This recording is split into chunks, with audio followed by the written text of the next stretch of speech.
Alrighty, so what I wanted to do is do some comprehensive sex summary videos in light of what has happened. It's great to donate to places that still are able to have people help with what I'm going to call Gaborkin healthcare. I'm not sure how the algorithm is going to pick this up, so I'm trying not to have this taken down. So yeah, in my way of seeing things, prevention is better than intervention, but people should still have the opportunity for interventions. So I'm going to be doing some informationals. So I'm going to be talking about contraceptives in this one. There are two different types of contraceptives. There are barrier contraceptives and there are hormonal contraceptives. I'm going to be going over the barrier contraceptives. So what barrier contraceptives do is that they prevent pregnancy by blocking sperm. My tablet's here, that's why my eyes are going to keep doing this. With barriers, they don't work as well as IUDs or hormonal method, but they do help to prevent STDs and STIs, which are not prevented by IUDs or hormonal methods. So the most effective thing is to do both barrier contraceptives and spermicides, which do help to kill the sperm. Spermicide can come in cream, jelly, gel, foam, film, and suppository form. There was a time where I was using these. These are temporary.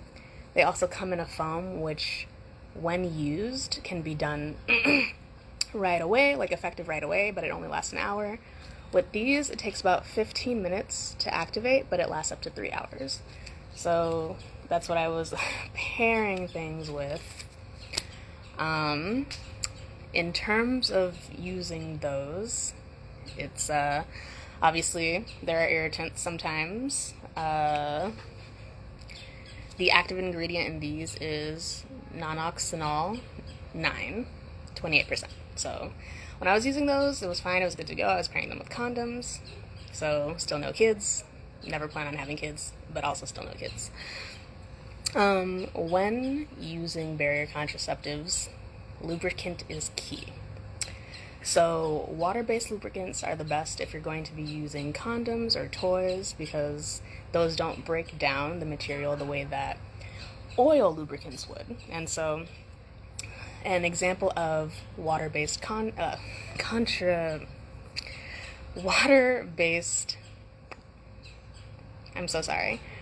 lubricants would be KY jelly or Astroglide. So this is Astroglide. I'm sure you've seen the KY jelly.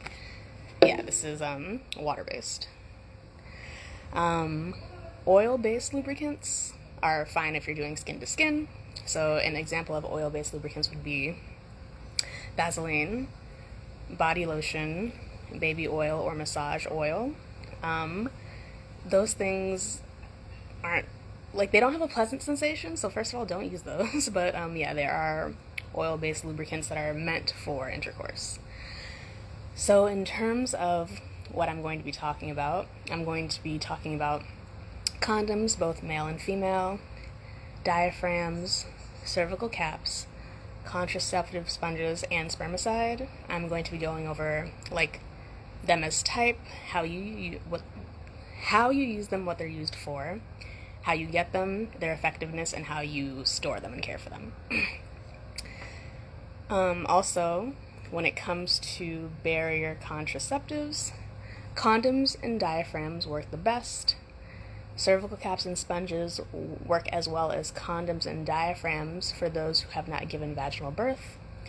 Spermicide alone does not work well to prevent pregnancies, and condoms are the best type of contraceptive when you want to also prevent STDs and STIs. First, I'm going to go over male condoms, which can be made of rubber, also known as latex, plastic, also known as polyurethane, and lambskin.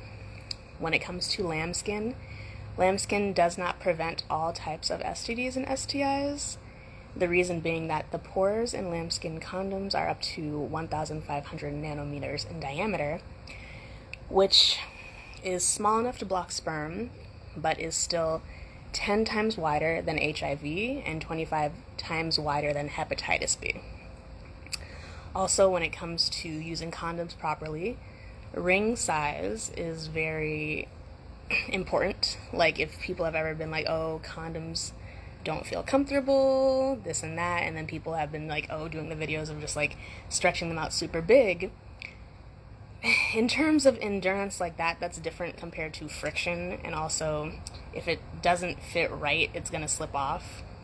Like, that's just how that works. And yes, it can be uncomfortable because it's not the right size. Like, someone could be like, oh, this is the size I thought it was, but no. So in terms of size, there are about 3 different categories for size. There is snug, standard, and large. Snug size is width up to 1.8 inches and length up to 6.5 inches. Standard size is a width of 2 inches and length from 6.5 to 8 inches. Large is a width greater than 2 inches, length between 6.5 inches and 8 inches. So, as we know, condoms are used to block sperm as well as prevent STDs/STIs. And in terms of acquiring them, you don't need a prescription. Obviously, you just buy them over the counter. They're fine at the store. You just buy them. And in terms of effectiveness, I got the measurements up into like a year's time. That's how I'm going off of it. For male condoms, within a year's time, 15 out of 100 individuals get pregnant when using them. In terms of care, like, don't leave condoms in your car or in your wallet, and if they get put into the washing machine and dryer, just toss them. Don't risk it. Keep them in a cool, dry place. Things should be fine. And the shelf life for male condoms are about 3 to 5 years if taken care of properly. The next one is female condoms, which are normally non-latex, which is also known as nitrile. So the use of female condoms is to block sperm, prevent STDs and STIs, and it could actually be placed inside up to 8 hours before sex. You do not need a prescription to buy female condoms.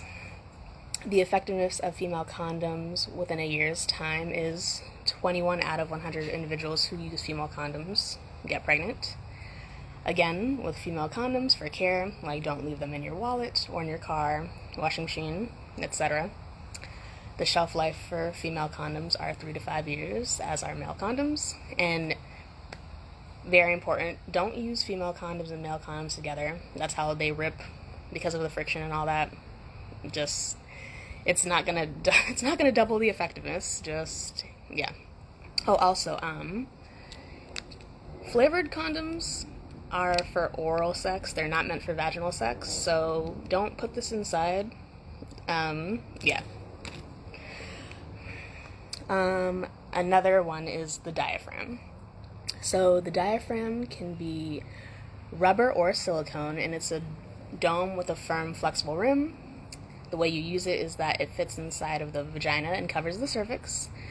You're always going to want to pair that with spermicide. So let's say that this is the top of the diaphragm. You're going to take the spermicide. This is lube. You're going to take the spermicide, put it on the part that's going to touch the cervix, fold it, push it up in as far as you can. It's going to sit there.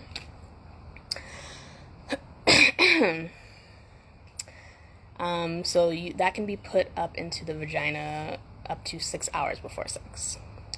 In order to get a diaphragm, you will need a doctor's examination and a prescription for one, just because they have to make sure it's the right size. It's not a one-size-fits-all type of thing. And it can also sometimes be difficult to find the proper spermicide to pair with it, but it's still useful. Within a year's time, 16 out of 100 individuals can get pregnant when using a diaphragm.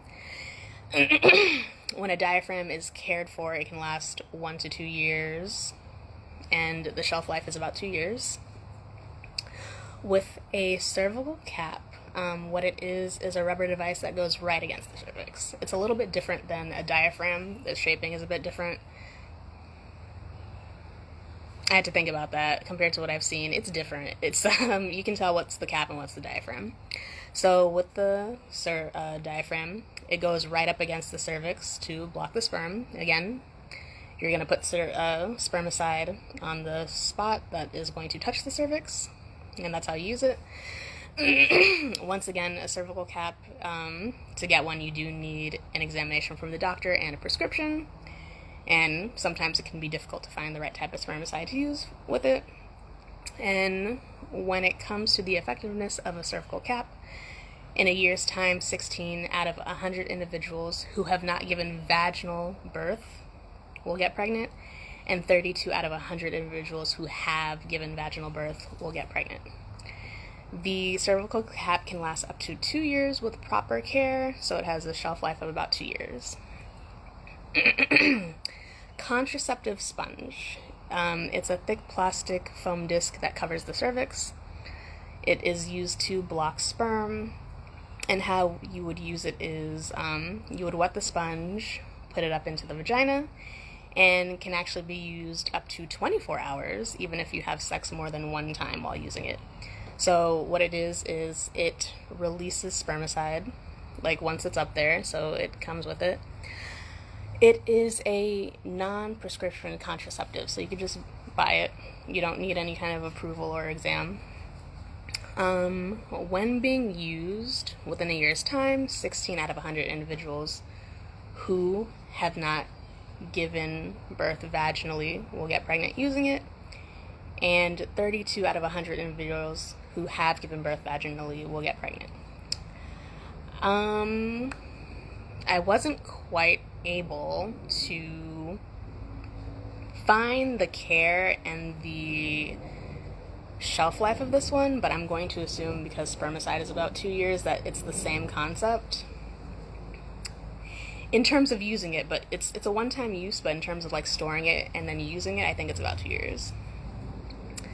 Okay, so spermicide, not something to be used on its own as a contraceptive, just because it's not really that effective when done that way. But spermicide, like I said, it comes as a cream, jelly, gel, foam, film, and suppository. The main purpose of it is to kill sperm, and it's best when used as an additional add-on to using a barrier contraceptive. Or, you know what? I don't know how it affects hormonals. I'll have to look that up. But yeah, no, you don't need a prescription to get spermicide. You can just buy it over the counter. But say you are using spermicide just on its own. Within a year's time, 29 out of 100 individuals who use it alone will get pregnant, and spermicide has a shelf life of about 2 years when stored properly. So the pros of barrier contraceptives is that condoms prevent STDs and STIs. When using a barrier, you can use it while you're breastfeeding. It's fine for smokers, people with heart disease, and blood clots, compared to hormonal birth control that could affect things like that. It's also fine for people who, it won't affect a menstrual cycle. It costs less than hormonal birth control, and you don't need a prescription for like over-the-counter stuff, like the I kind of got lost. Okay. The cons of it is that they're actually not that effective compared to IUDs or hormonal birth control. You do need a prescription for the cap, and the diaphragm. If you have a latex allergy, the cervical cap actually is not good for you, or if you have experienced toxic shock syndrome, and you cannot use the cap if you are menstruating.